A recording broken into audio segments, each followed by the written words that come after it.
retomar a gravação. Pronto. Vamos lá, meus amados. Hoje o nosso bate-papo seria sobre estratégia empresarial e geração de valor, ok? Um tema que eu particularmente gosto muito, né? E que para mim se adequa a qualquer segmento, né? Não interessa que tipo de empresa você tem, se é empresa prestadora de serviço, se é o seu escritório de contabilidade, se é o seu escritório de consultoria, para quem é da área de administração, se é empresa de confecção, se é indústria, ou seja, tudo a gente precisa de estratégia.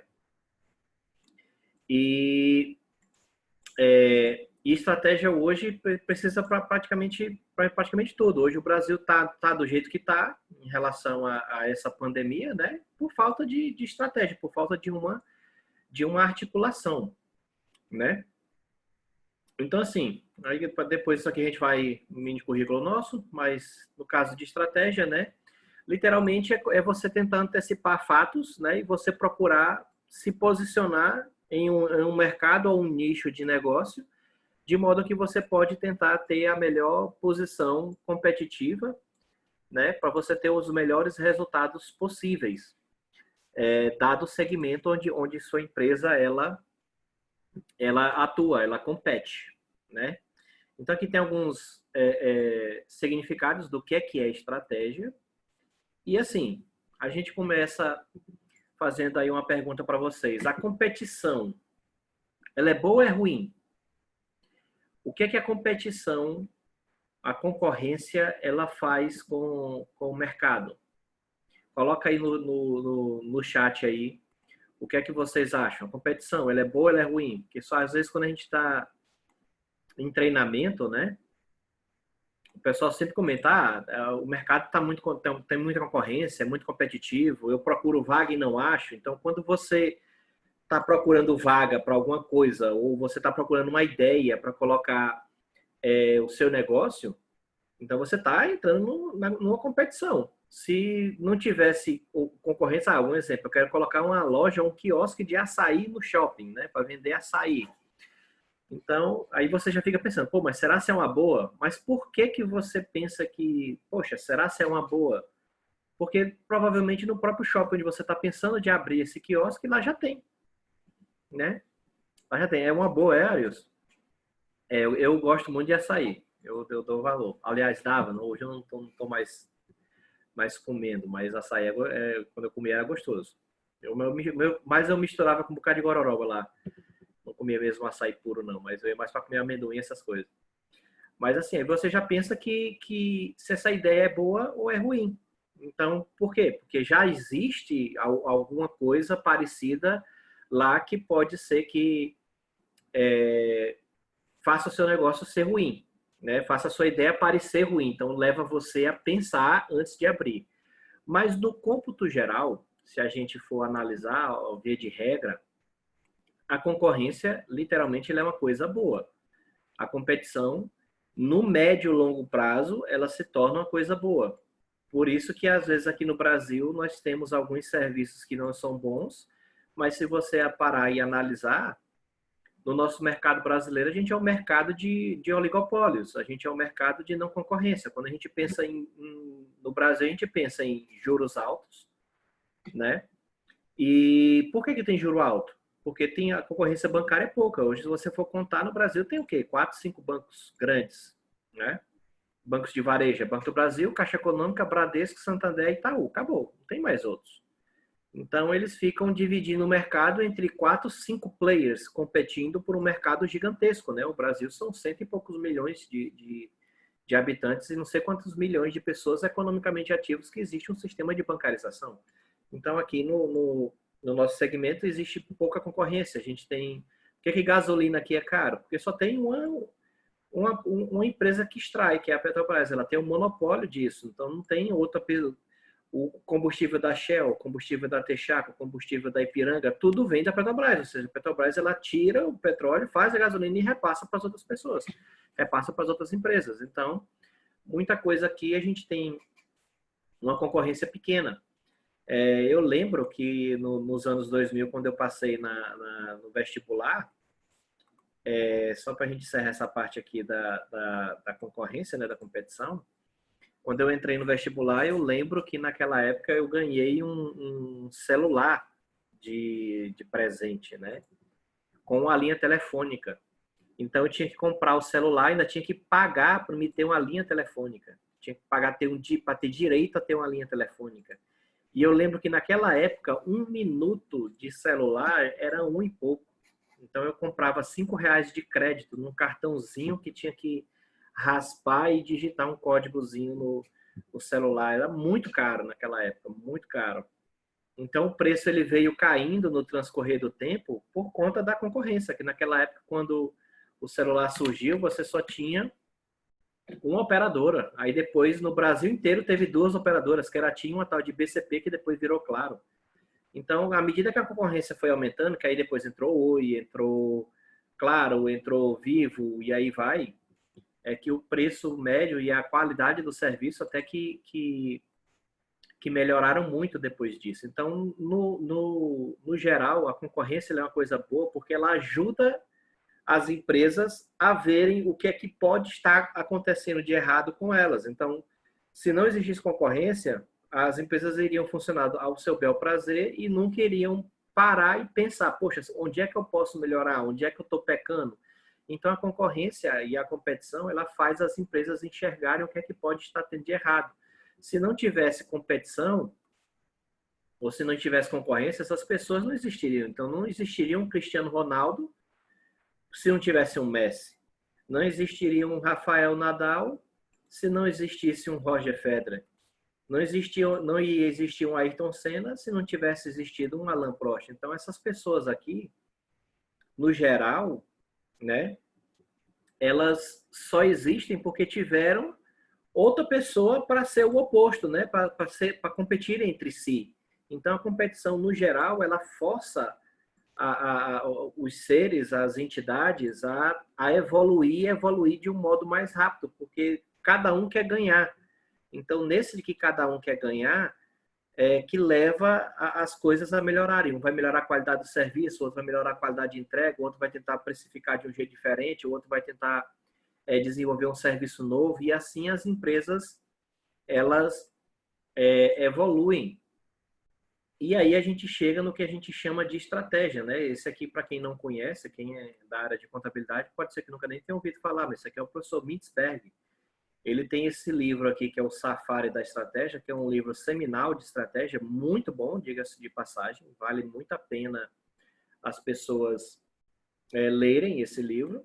E ele faz como se fosse um relato histórico da evolução do pensamento estratégico desde da escola da configuração até a escola do design, sendo que hoje, na minha opinião, né, mas isso é uma opinião pessoal minha, hoje a escola onde se tem mais publicações, onde ela é mais proeminente, é o que a gente chama de escola do posicionamento, que a gente ainda vai ver mais à frente. É só para você ver o embasamento teórico, científico que a gente está trazendo aqui para essa nossa palestra, para esse nosso bate-papo.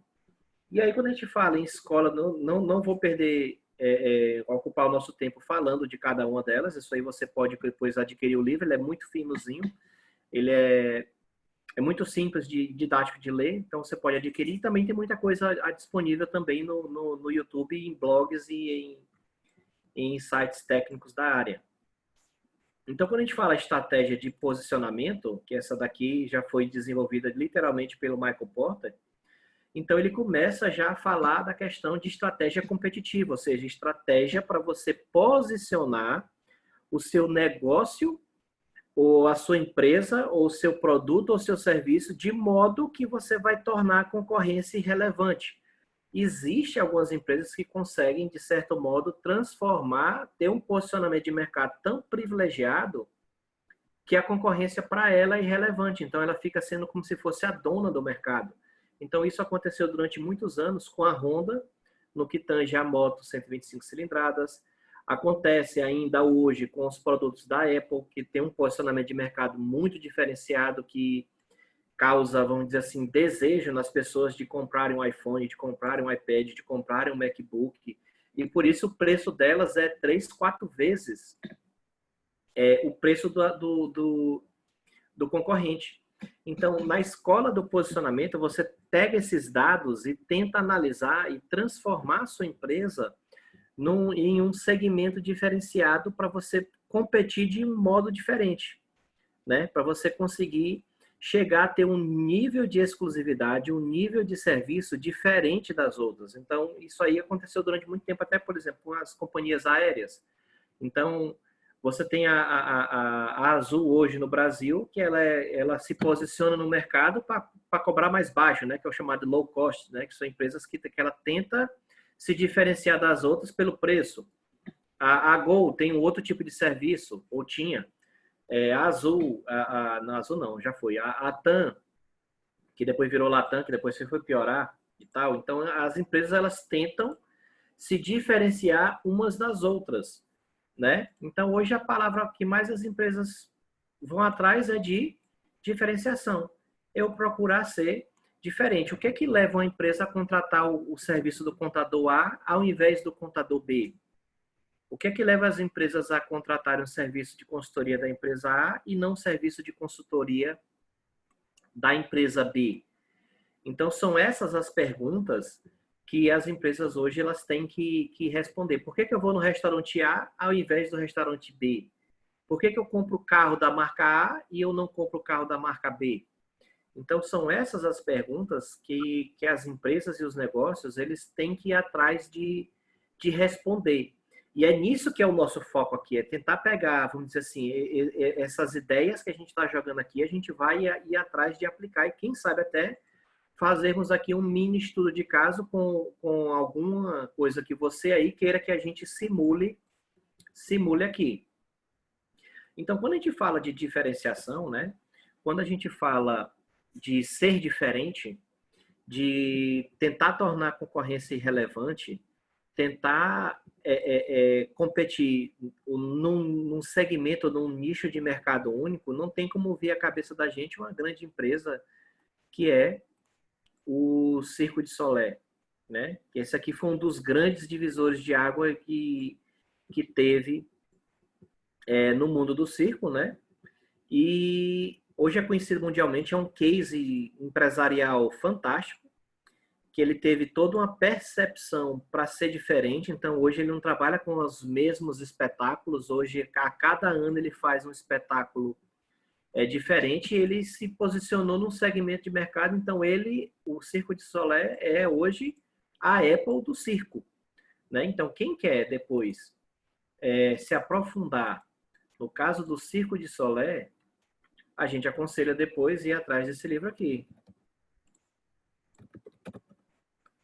A Estratégia do Oceano Azul. Então nesse livro aqui se trata um pouco desse estudo de caso, né? Que o Akin e a Malborne, elas fizeram um estudo de caso, são professores de Harvard, então vale muito, muito, muito a pena se aprofundar nesse estudo de caso, ok? E aí a gente começa para, vamos dizer assim, tentarmos entrar numa parte prática, e na minha empresa, o que é que eu preciso para elaborar o meu planejamento estratégico? Lembrando que, no que tange a planejamento estratégico, a gente vai procurar ser o quê? Diferente. Então, o nosso foco aqui dessa nossa conversa é tentar fazer a minha empresa ter um posicionamento de mercado diferente do meu concorrente. Então, eu tenho que procurar me diferenciar. Então, por exemplo, se a gente for atrás de algum case aí que a gente já tinha feito aqui, por exemplo, teve uma época que a gente trabalhava numa empresa, né, uma empresa de segmento atacadista, e eu acho que eu até já falei isso aí em lives anteriores. Então, nessa empresa, o foco da empresa era preço. E foi bem na época que aqui na cidade, um grande grupo econômico inaugurou um centro de distribuição gigantesco, onde nesse centro de distribuição ele conseguia comprar, tipo, 40 vezes o volume de compras da empresa que eu trabalhava, esse concorrente ele comprava 40 vezes mais.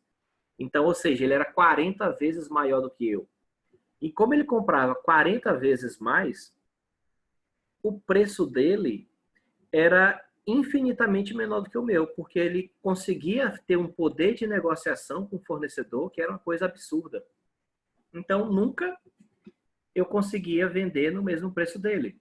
Aí você diz, poxa, e como é que a gente faz para competir com um cara desse? Como é que um cara que tem um mercadinho vai competir com um Pão de Açúcar? Como é que um cara que tem uma lojinha vai competir com um Walmart da vida, com um Bom Preço, com um Carrefour?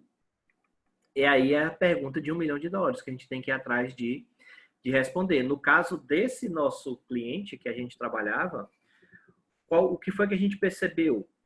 Que mesmo esse grande player de mercado, que era 40 vezes maior do que nós, do que a gente, né? Ele vendia muito por conta do preço, mas ele tinha uma entrega ruim. Então, por conta dele vender muito, a logística dele não conseguia dar conta de separar os pedidos e entregar com rapidez. O que é que isso aí estava gerando lá na frente? O cliente comprava, mas demorava a receber mercadoria.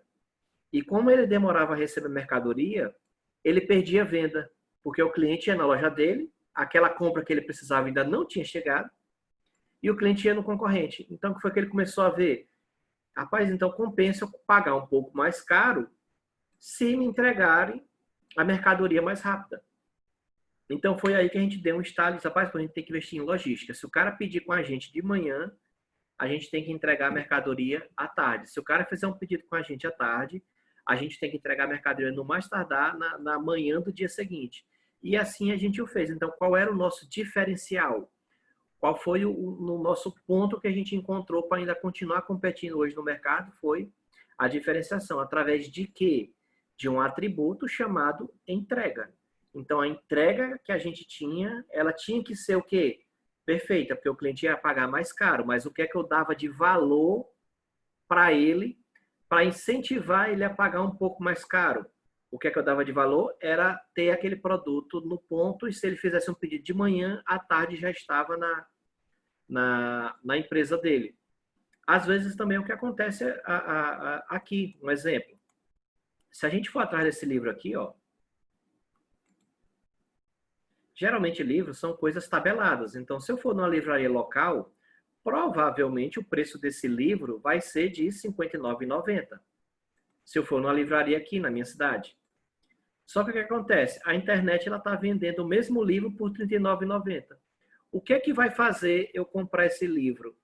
Aqui, físico, na cidade onde eu estou, e não fazer o pedido agora pela Amazon. O tempo de entrega. Porque se eu for pedir por aqui, ó, ele diz o seguinte, ó, o livro está custando R$ 39,90 e você vai receber ele até 25 de junho. Então, se a questão tempo não for um impeditivo, agora, se eu estiver precisando desse livro urgente para fazer um trabalho acadêmico, para estudar agora, para fazer um serviço de consultoria, eu vou ter que pagar mais caro. Então, para mim, vai compensar pagar R$ 59,90. Ao invés de eu comprar ele pela internet e esperar até chegar o dia 25. Então, ele está programado para chegar dia 25. Então, dá para mim... eu não tenho tempo para esperar, então eu vou pagar mais caro, porque eu chego lá, pago R$ 60 e já saio de lá com o livro no mesmo dia, eu já posso começar a ler o mesmo. Então, por isso, esse é o diferencial da internet. A internet ela tem que ter um preço menor, porque ela vai demorar mais a entregar, principalmente para o restante do Brasil, que essa empresa aqui, a sede dela, a distribuição dela deve ser em São Paulo.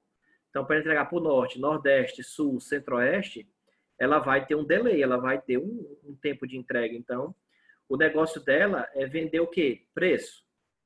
É vender preço e vender, e em troca ela vai lhe dar o quê? Uma perda de tempo, que você vai ter que esperar. Então, isso aí que as empresas têm que procurar ter, questão da diferenciação. Outro case interessante que está ocorrendo aqui no mercado é a questão de serviços de contabilidade. A gente estava numa turma de doutorado e a gente estava discutindo. Quando a gente entra hoje numa coisa de contabilidade digital, né? Aí você chega... Qual era o nome da empresa, senhor? Não era Conta Azul. Acho que era Contabilizei. Contabilizei. Pronto, eu acho que é esse daqui. Isso aqui é um site de um escritório de contabilidade. O que é que esse escritório faz? Ele faz contabilidade online, ou seja, mesmo a empresa estando no Rio Grande do Sul, essa empresa parece que está sediada em Santa Catarina, é lá no sul, a sede dela. Deixa eu ver se eu vejo o endereço aqui. Curitiba, lá no Paraná. Então, essa empresa aqui, ela é uma empresa de contabilidade online. Se você for atrás aqui de saber assim quanto custa, ó, teve uma época que estava pronto, tá aqui, ó. O serviço básico, você vai eles fazem contabilidade, ou eles dizem que fazem contabilidade por R$ 89 por mês. Aí muita gente pode pensar o seguinte, muitos contadores estavam dizendo assim, isso é um absurdo, isso é um mercantilismo de serviço, isso vai quebrar os contadores e tudo mais. Pode ser que sim, pode ser que não, mas é o mercado. O que é que ele está vendendo aqui? Ele está vendendo preço, né? Isso é os processos que ele está colocando aqui, que ele vai vender para você. Isso se for uma empresa prestadora de serviço. Se for uma empresa comercial, o plano básico dele é de R$ 189 por mês. Então, ele está vendendo preço. Mas é um concorrente que está lá em Curitiba, que pode fazer frente a uma empresa aqui no Nordeste, no Sudeste, em qualquer lugar do Brasil. Ou seja, se o cliente entrar serviço de contabilidade, com certeza o cara vai chegar aí pelo Google, chega na empresa dele. E como competir com um cara desse? O que é que eu tenho que fazer para o cliente fechar o serviço comigo e não fechar com esse cara aqui? Aí é o diferencial que a gente vai ter que ir atrás, né? Que a gente vai ter que ir atrás. E como é que eu faço isso dentro do meu nicho de mercado? Aí a gente vai ter que ir atrás de dados.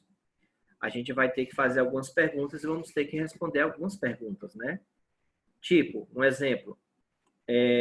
Qual é o meu produto, o meu serviço? Qual é o problema que ele resolve? Ou seja, o que é que eu estou resolvendo para o meu cliente? E outra coisa que é muito importante é isso aqui, ó. Perfil de cliente ideal. Quem é o meu cliente ideal? Um cara que chega aí atrás de um serviço de contabilidade que não é personalizado, que aqui é para varejo, né? Que é feito por uma inteligência artificial. Então, o perfil de cliente dele é um cara que quer apenas preço sem ter relacionamento.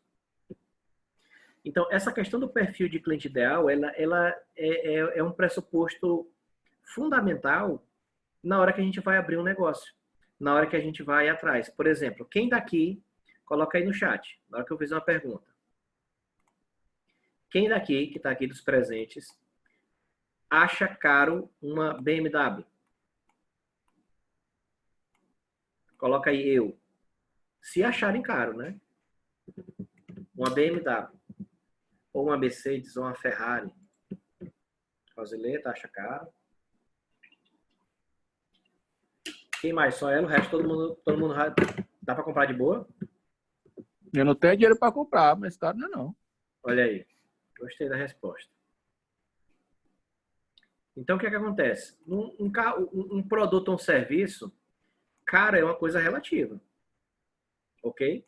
Então, a gente não pode chegar e dizer que uma BMW é caro. Aí vem um lado psicológico da coisa. Não é que o carro seja caro. Sou eu que não tenho condição de pagar. Por quê?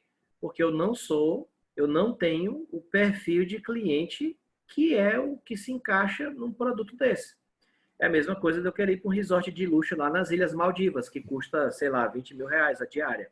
Não é que aquilo ali seja caro, ou seja, eu que não sou cliente para aquele tipo de serviço. Então, é isso que a pessoa tem que ter em mente. E, às vezes, quando você está entrando no mercado, que você é um empreendedor, um microempreendedor, um empreendedor de pequeno porte, ou uma pessoa recém-formada que vai abrir seu escritório, ou de contabilidade, ou de consultoria, o que é que seja, que você chega num cliente e fala seu preço e o cara está caro, aí às vezes a pessoa, ela fica, poxa, quem está oferecendo serviço se diminui.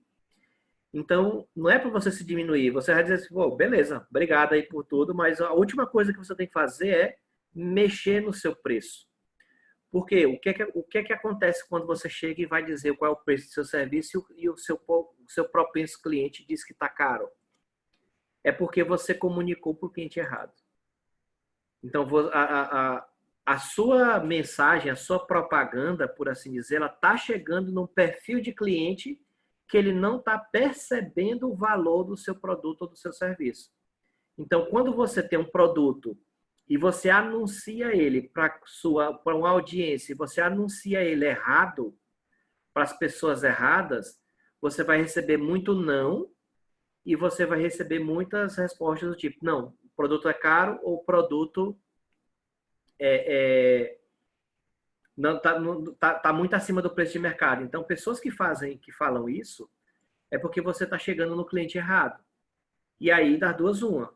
Ou você vai mudar o seu produto para atender esse tipo de cliente, ou então você vai ter que parar e analisar quem é que é o teu perfil de cliente ideal. Por exemplo, eu tenho um amigo que ele tem um escritório de... Aliás, eu tenho 2 amigos contadores, tem escritórios grandes aqui na cidade, onde eles se especializaram ao máximo possível. Eu conheço um que ele só trabalha com clientes médicos.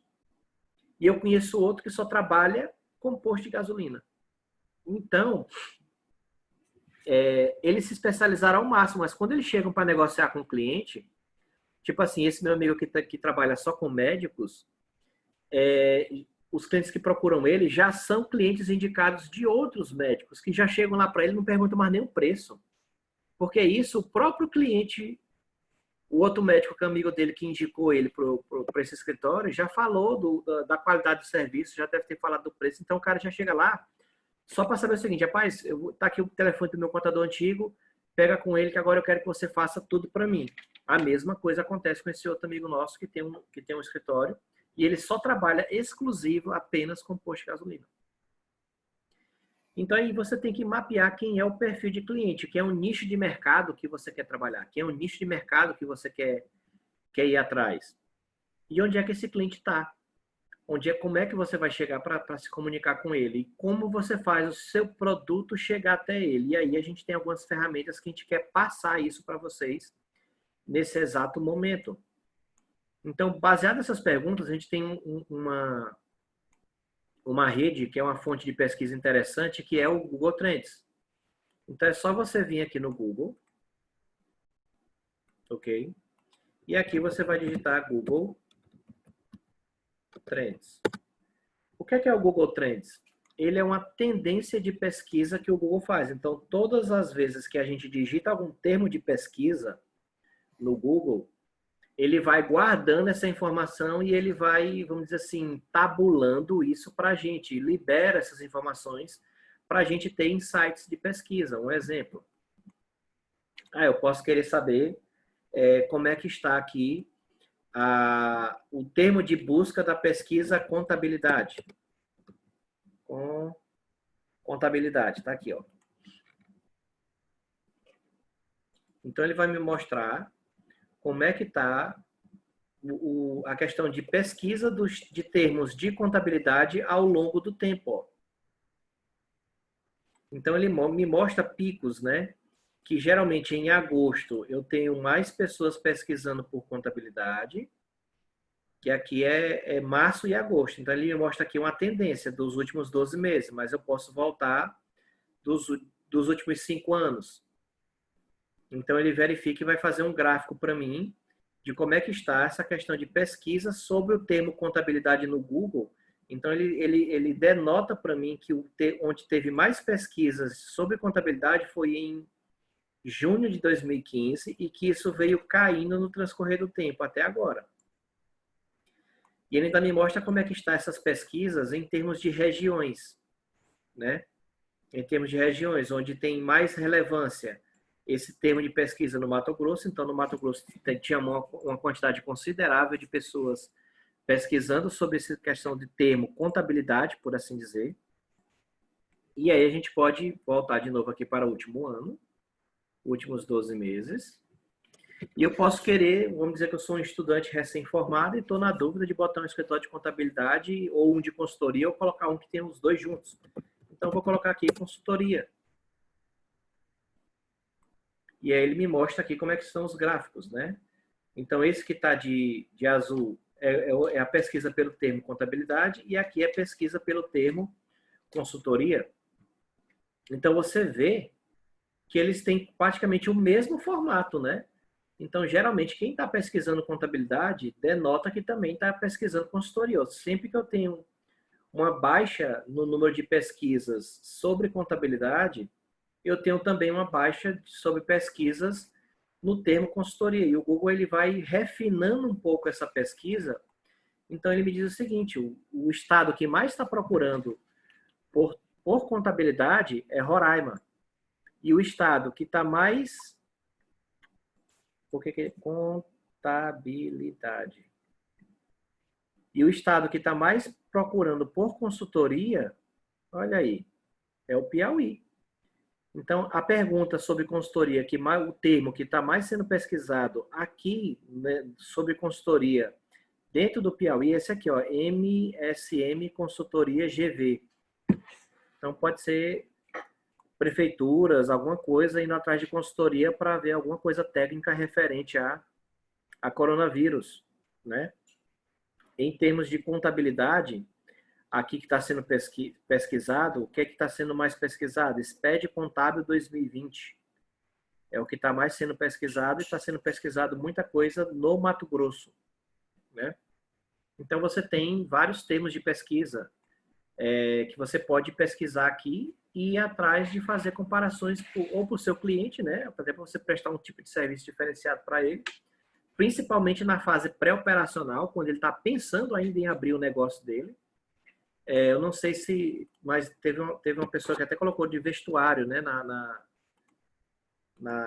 Deixa eu tirar aqui. Eu não sei se foi a Rosileta que está aqui hoje, que ela... Vestuário.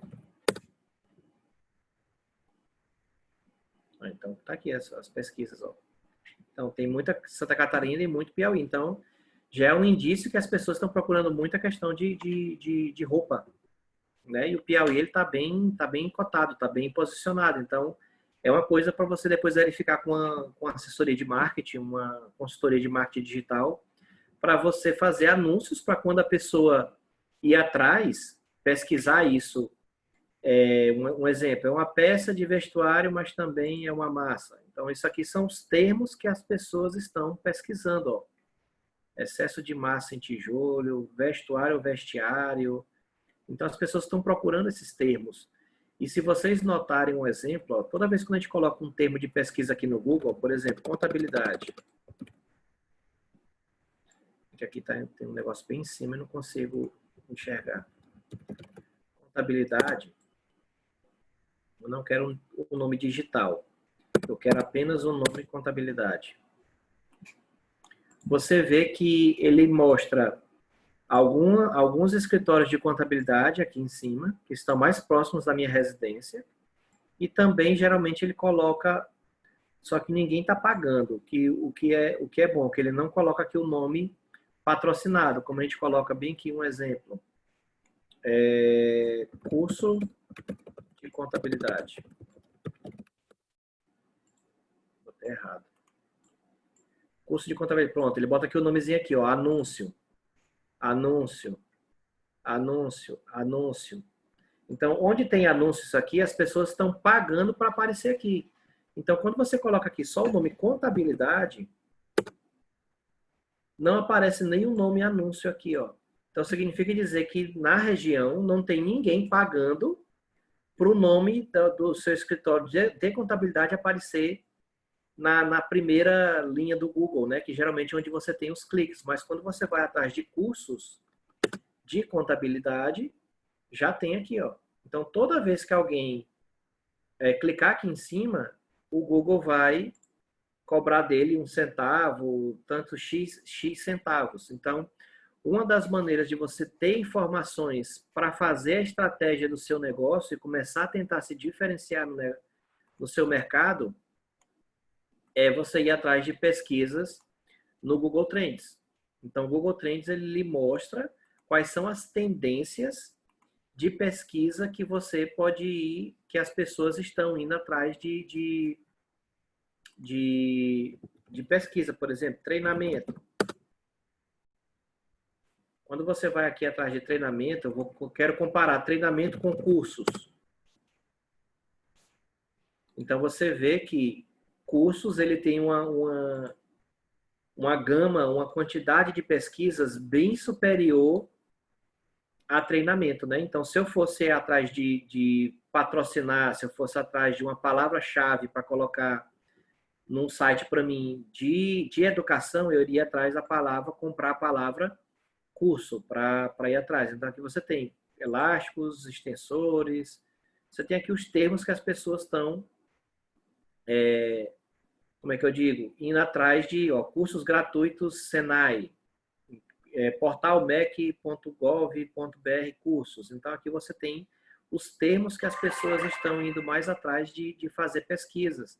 E quem mais está atrás de pesquisar essas palavras cursos são os estados do Amazonas e Roraima.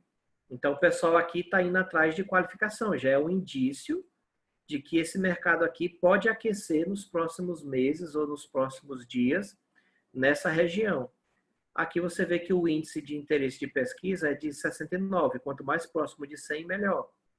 Então, quem é que está liderando em termos de pesquisa por cursos no Brasil é o estado de Roraima. Então, isso aqui é uma ferramenta muito interessante para qualquer negócio. Ok? Porque quando a pessoa está pensando em comprar algo, a primeira coisa que ela vai fazer é ir atrás do Google. É só você analisar o seu hábito. Quando você está querendo comprar alguma coisa, qual é a primeira coisa que você faz? Você vai fazer alguma pesquisa disso. E onde é que você vai? No Google. Eu quero comprar uma ferramenta. Onde é o primeiro lugar que você vai atrás de informações sobre ferramenta para comprar? No Google. Outra coisa que você tem que fazer para começar a levantar informações para tentar se diferenciar do seu concorrente é indo atrás das redes sociais deles. Saber onde é que ele está.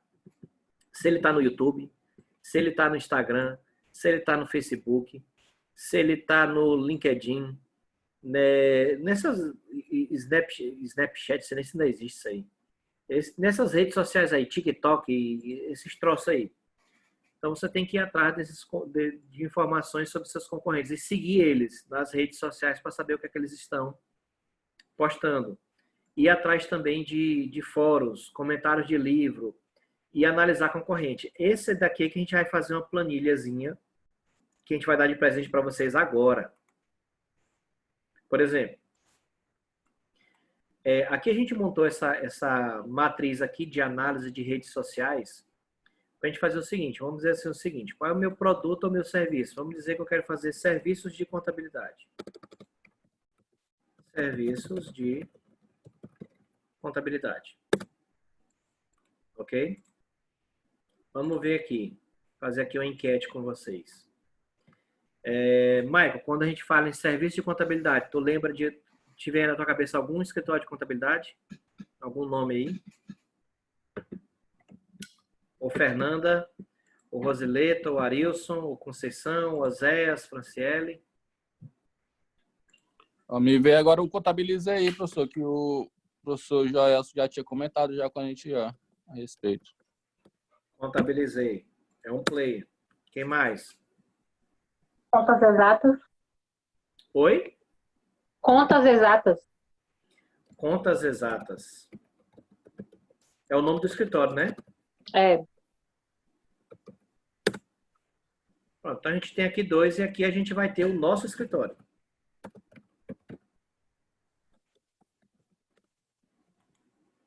Escritório. Isso aqui você pode fazer para qualquer coisa. Eu quero fazer para mim ter meu escritório de consultoria. Vai botando aqui quem são seus players e vai atrás das redes sociais deles, né? Então vamos ver aqui no YouTube os YouTube.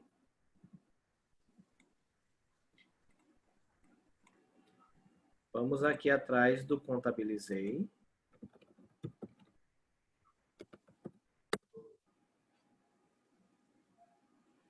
Contabilizei escritório de contabilidade online em Curitiba. Tem 4.000 inscritos e tem 58 vídeos. O que é que ele está fazendo aqui? Qual é a média de publicações de vídeo dele? 2 meses atrás, então os vídeos dele são antigos, são todos de 2, 3 meses atrás. Então, ele está publicando pouco. Então, ele não está tendo uma consistência, né, de publicação de conteúdo. Vamos ver se ele tem Instagram.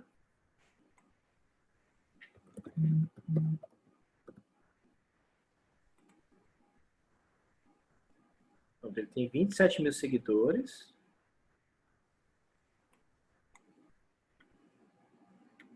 Vamos ver de quando é que essa publicação dele é de um dia atrás. Então, no YouTube ele tem pouca publicação, mas aqui ele tem já quantas publicações? 578. Então, o foco, a rede principal do Contabilizei não é YouTube. A rede principal do Contabilizei é Instagram. Provavelmente ele tem mais resultado em captar cliente pelo Instagram. Qual é a frequência de publicação que o Contabilizei tem? Então, essa daqui está há um dia. Essa daqui também está há um dia. Essa daqui está há 2 dias. Então, teoricamente, por enquanto, ele tá tendo margem de publicação de 2 publicações a cada 2 dias. Vamos ver essa outra aqui. 2 dias. Opa. 3 dias. Ó, então, a cada 2 dias, ele faz 2 posts. Ok? Então, a frequência de publicação dele, então, se a gente está botando 2 posts a cada 2 dias, então é 2 posts. Ele faz 2 posts de média de publicação. Quantidade de seguidores que ele tem, vamos colocar aqui 27.175, que é a quantidade de seguidores que ele tem. 27.175. O engajamento dele. O que é o engajamento? É uma base de seguidores que ele tem, 27.175, ok? Que é o máximo que ele tem. Cada publicação dele está tendo o quê? 188 curtidas, 147 curtidas, com mais 4 comentários, 188 com mais 18 comentários, 92 com mais 1 comentário. Então, a gente pode dizer que, na média, se a gente somar 147 com 4, vai dar 150. Vamos colocar aqui que na média, as interações que ele tem a cada publicação que ele faz, dá de 160 interações. Então, se eu pegar 160 e dividir pela quantidade de seguidores que ele tem, o engajamento dele é menos de 1%. Ou seja, menos de 1% de quem segue ele tem algum tipo de interação com a base dele. Entendeu? Então, é um conteúdo que ele está gastando dinheiro aqui, teoricamente, e pode ser que ele não esteja atingindo ninguém. Ele não está atingindo o público dele, que está muito, muito mal engajado. Ou seja, ele não está conseguindo atingir o público que pode ser o cliente dele. Então, o nível de engajamento que ele está tendo com o conteúdo que ele está criando é muito pouco. Muito parecido também com esse daqui do YouTube, ó. A última publicação dele foi um vídeo de 4 minutos, há 2 meses atrás, e teve apenas 185 visualizações dentro de uma base de 4.000 pessoas, ou seja, é muito pouco. Então, o conteúdo dessas 2 redes que a gente está analisando, desse possível concorrente aí de um de vocês, desse aqui, o conteúdo dele não tá bom, ok? Vamos dar uma olhadinha nesse outro aqui, Contas Exatas, saber se ele tem Instagram. Professor, é Escritório Exatas, viu? Aqui eu errei o nome. Ah, o nome é Escritório Exatas. Exatas. Deve ser esse aqui, né? Então, Escritório. Então, acho que ele não tem Instagram. Escritório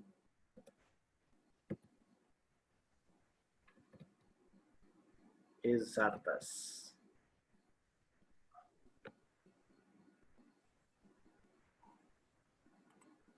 É que ele só mostra localização, ele não está mostrando.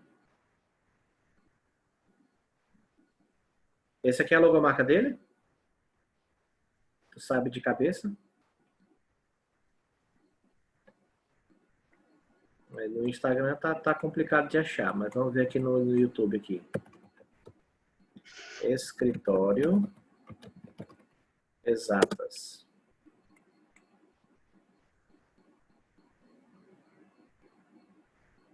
A logomarca aqui aparentemente era a mesma, ó, do Exatas que está aqui.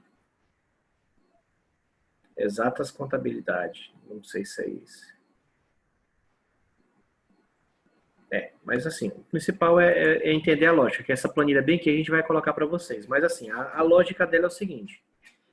Detectar, logicamente, quando você está analisando qualquer segmento de mercado, você vai ter uma rede principal. Então, por exemplo, quem trabalha com curso, a rede principal é o YouTube, que é onde o cara vai postar vídeos. Então, cada rede social, cada canal de comunicação, ela vai ter uma especificidade diferente. Então, o YouTube, a especialidade do YouTube, todo mundo já sabe que é vídeo. Instagram é imagem. Facebook é um post, é um texto, é mais a questão de relacionamento. Então, cada rede social, ele vai ter a sua, vamos dizer assim, a sua peculiaridade para você ir atrás. Mas esse indicador aqui de engajamento, ele é importantíssimo para você saber o seguinte: dentro da minha base de pessoas que têm possível interesse no meu produto ou serviço, ou no meu conteúdo, se essas pessoas estão interagindo com o que eu estou colocando ou não. Ok?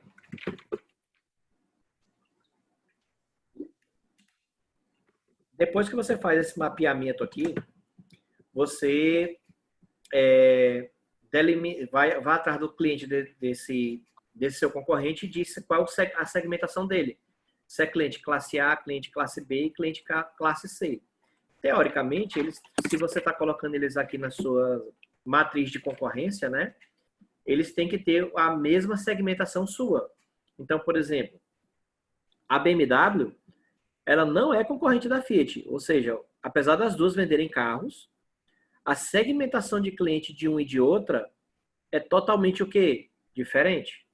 Porque a mesma coisa acontece com sorvete e picolé, essas coisas assim.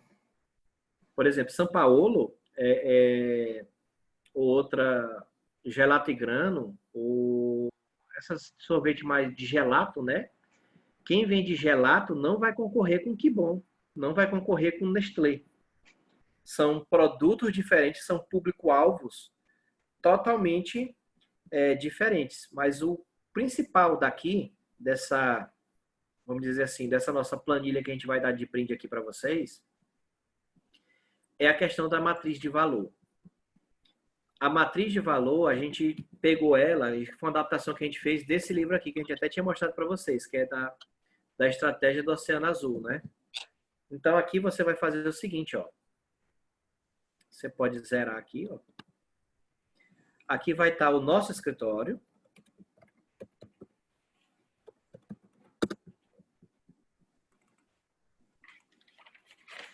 Nosso escritório. Aqui vai estar o Contabilizei, um exemplo. E à medida que você vai digitando aqui embaixo já vai mudando, ó. Nosso escritório Contabilizei e o Exatas. Pronto, então aqui eu já tenho o nosso escritório, Contabilizei e o Exatas. E aqui você vai colocar quais são as características, ou você vai tentar preencher aqui, né? 10 características que faz um escritório, no caso do exemplo que a gente pegou que vocês disseram, no nosso exemplo foi escritório de contabilidade. Quais são as 10 características mais importantes para um escritório de contabilidade? Um exemplo, vamos colocar aqui, credibilidade. Credibilidade, capacidade técnica, preço, o que mais? Vamos dizendo aí. Capacidade técnica, preço. À medida que você vai colocando, vai preenchendo, ele vai preenchendo aqui embaixo, ó. Vamos colocar aqui um exemplo também, qualquer. Característica, vou botar aqui, teste 1, teste 2, teste 3, teste 4, teste 5, teste, só para preencher mesmo, teste 6, isso aqui é uma tarefa que vocês podem fazer depois.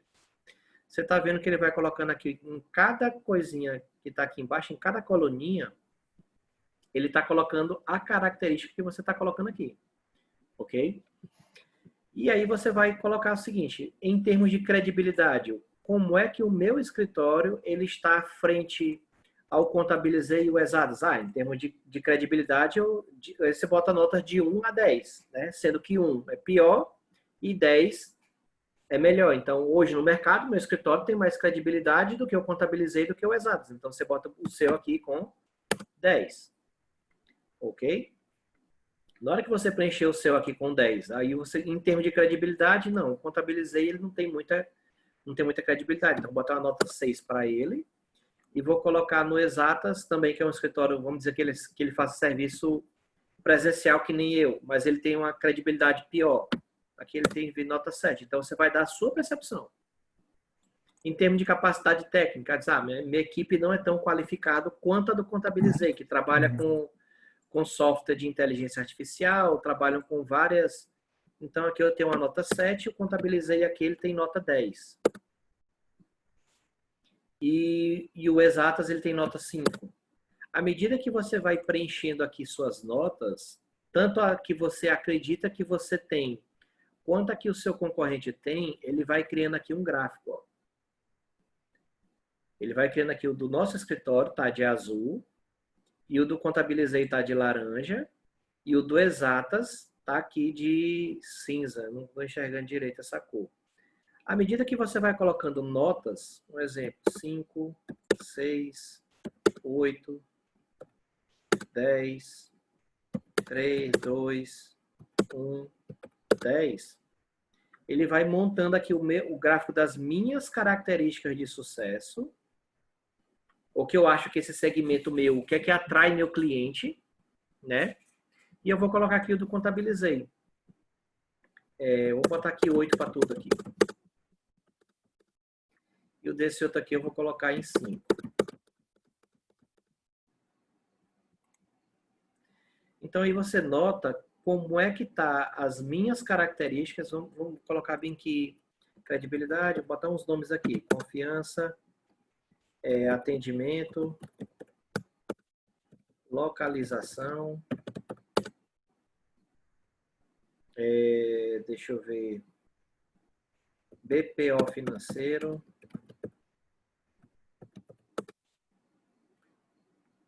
vou botar aqui fiscal,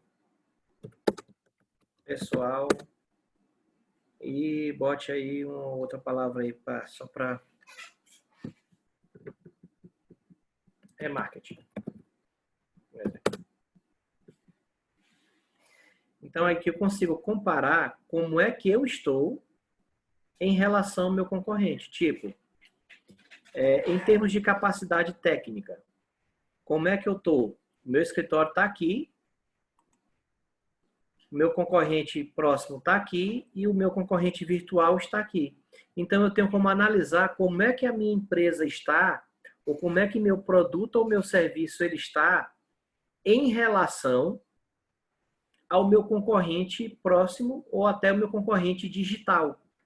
Então, esse daqui é muito interessante. Aí, se você tiver outros concorrentes, outras empresas que são seus concorrentes próximos, você tem como colocar eles aqui e você tem como colocar aqui são as características de sucesso e você vai conseguindo mapear onde é que eu estou perdendo em relação ao meu concorrente. Então, daqui você tem que analisar essa sua matriz, ok? E ao analisar essa sua matriz aqui, você vai colocar aqui a decisão que você tem que tomar. Tipo assim, um exemplo. Olha, eu acho que meus dois concorrentes eles estão ganhando muito de mim aqui nesses 3 serviços aqui, ó, que é BPO financeiro, fiscal e pessoal. Então, são os 3 que eu tenho mais abaixo deles. Então, nessas 3 áreas aqui, eu vou ter que aumentar o investimento de capacitação de prestar serviço financeiro, de capacitação para prestar um serviço de auditoria fiscal, de recuperação de crédito tributário, e para prestar um outro serviço diferenciado na área de pessoal. Então, são essas 3 áreas aqui que eu estou perdendo absurdamente em relação aos meus outros 2 concorrentes. Aí você pega e coloca aqui a decisão que você vai fazer. É treinar a equipe para executar serviços de BPO financeiro, fiscal e pessoal. Então, aí depois eu vou só depois colocar aqui para ficar as linhazinhas bonitinhas. Mas aí você vai ter essa sua ficha aqui, ok? E você pode executar esse teste de matriz de valor várias vezes durante um determinado período de tempo. Tipo, isso aqui foi o meu momento 1.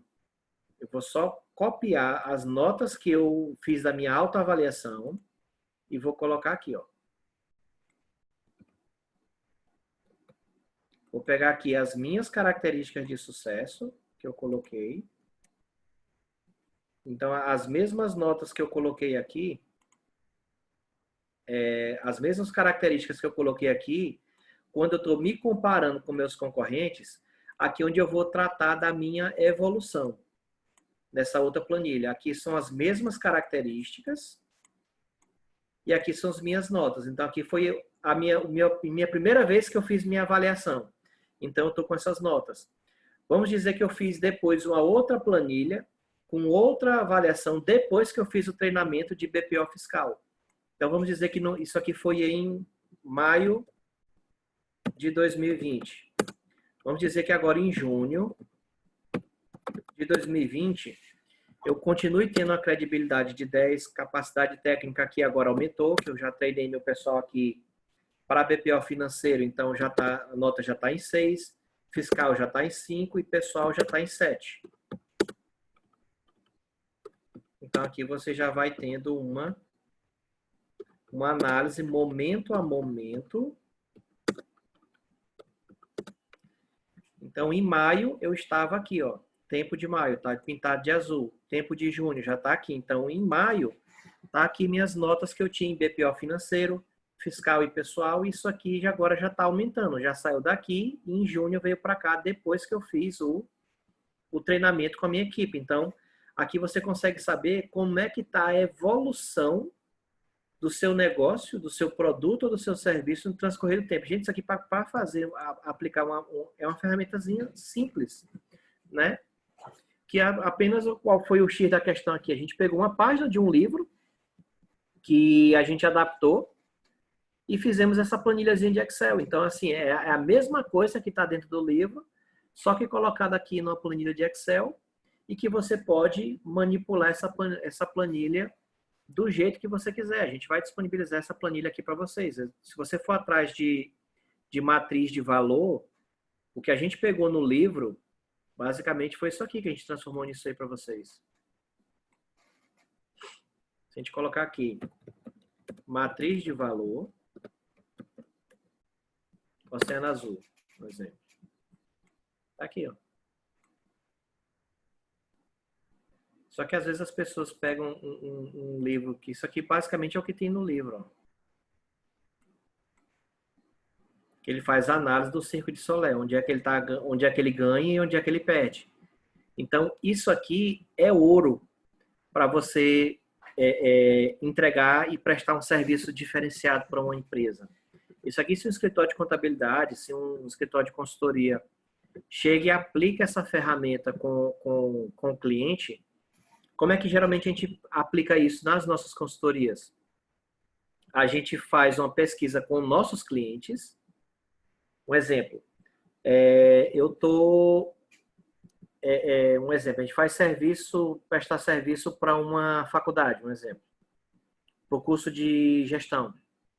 Então, a gente faz uma pesquisa com os alunos e identifica deles o que é que faz eles estarem na faculdade. Por que eles estão em faculdade A e não na faculdade B? E aí os alunos vão respondendo. Com base nas respostas dos alunos, a gente coloca essas características aqui, ó. Então, essas características de sucesso que aqui estão, elas têm de sair de uma pesquisa com a sua base de clientes. Então, se isso aqui for uma loja de vestuário, você tem que fazer uma pesquisa com os clientes que lhe compram. Se for um supermercado, você tem que ir atrás de fazer uma pesquisa com os clientes que compram com você. Por que eles estão comprando no supermercado A e não no supermercado B? O que é que faz o cliente se deslocar para o meu supermercado e não para o do meu concorrente? Então, é nisso que a gente tem que se ater. Então, essas características que aqui estão, elas saem de pesquisa. Então, isso aqui são fontes de pesquisa. Então, dá trabalho. Então, não tem fórmula mágica. Você tem que ir atrás da sua base de clientes e ir atrás do que é que a sua base de clientes quer, do que é que ela valoriza. Ah, é a localização, por exemplo, às vezes a gente aplicou isso aqui uma vez numa academia, e a questão de localização para a academia é um ponto crucial. Que o cliente não vai sair, atravessar a cidade inteira para ir para uma academia. Então, localização foi um ponto chave na questão do monitoramento da proposta de valor. Então, isso aqui pode ser aplicado para qualquer coisa, inclusive para a sua vida pessoal. Um exemplo, às vezes você está pensando em ser um funcionário público. Ah, eu quero fazer uma estratégia para me ser funcionário público, para passar no concurso público. Isso aqui se adequa direitinho. Então, quais são as características que fazem uma pessoa passar num concurso público? Aí diz, professor, não sei, mas você deve conhecer alguém que já passou no concurso público. Então, faça uma entrevista com ele. Pergunte o que foi que na opinião dele, fez ele passar.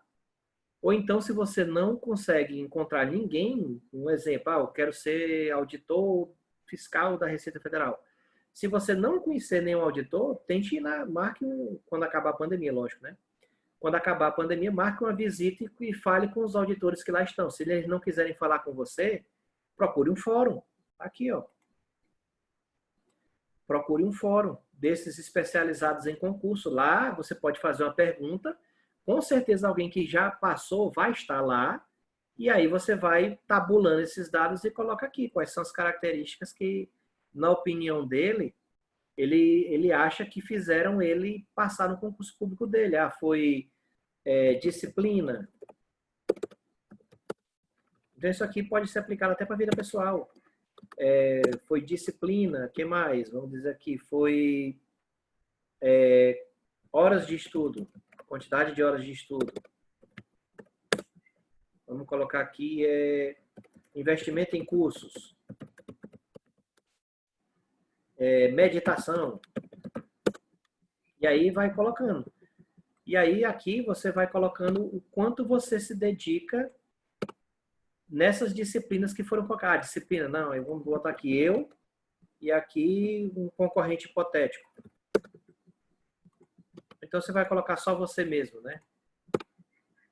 Ah, disciplina 0. Minha disciplina de 1 a 10 eu tenho disciplina 2. Hora de estudo, não, eu estudo muito. Então vou botar 10. Mas investimento em curso, não faço. Só vejo a aulinha no YouTube. Então 3. Meditação, não faço. 1. E aí você vai vendo aqui a sua nota. Como é que você está? E depois você pode colocar aquilo e comparar, depois preencher nessa outra planilha e verificar qual é a evolução que você está tendo. Tipo, vou comprar um curso online, pré-concurso, ou então, se eu sou um consultor, vou comprar um curso que me prepare para ser consultor, vou comprar um curso de Excel avançado, vou comprar, vou me matricular numa pós-graduação, alguma coisa do gênero, né? Então, essa questão aqui da matriz de valor, ela tem muita aplicabilidade, tanto pessoal como profissional. Então, assim, a gente sempre fala que eu não vejo muita diferença do que tem em livros e em cursos para aplicar isso na vida real. Então, isso aqui foi uma ferramenta que a gente viu numa página de um livro, que a gente pegou e disse, rapaz, isso aqui dá para ser aplicado dentro de uma empresa. Então, você pega aqui uma planilha simples de Excel. Isso aqui é uma coisa simples para fazer, mas que tem um resultado e tem um impacto gigantesco para você aplicar isso a nível de prestação de serviço, ou que eu fosse um escritório de contabilidade, ou um escritório de consultoria, ou alguma coisa do gênero. Mas isso tem uma aplicabilidade gigantesca dentro de negócios. Então, basicamente o que a gente tinha para comentar com vocês, basicamente era isso. Então, a gente faz essa análise dos nossos concorrentes aqui, ó, dentro dessa planilhazinha de análise de valor. Coloca aqui o nome da sua empresa, coloca aqui o nome do seu concorrente, mapeia perante seus clientes ou as características que você acha que vai fazer o seu negócio ter sucesso, ok? E você se compara, analisando o que é que eu tenho, qual é a nota que eu tenho em relação à nota que meu concorrente tem, e depois tenta ver, isso aqui vira uma ferramenta. A questão de analisar hábitos de consumo dos seus concorrentes também, ou dos seus clientes também é muito salutar, né? Porque os hábitos, eles determinam como as pessoas compram. E nessa época de pandemia aqui, muita coisa vai mudar os hábitos, né? De como as pessoas interagem, como as pessoas compram. Vai mudar muita coisa. Ok? Então, basicamente, o que a gente tinha para falar hoje aqui com vocês, basicamente era isso.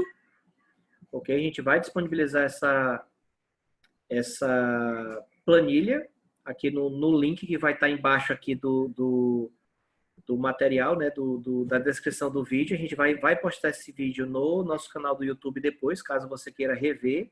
Caso tenha alguma dúvida na utilização da planilha, também pode botar um comentáriozinho aí embaixo, os comentários são abertos, aí você pode botar um comentário que depois a gente pega aí e responde. Nesse momento eu vou parar o compartilhamento de tela e vou parar a gravação para responder dúvidas caso alguém tenha.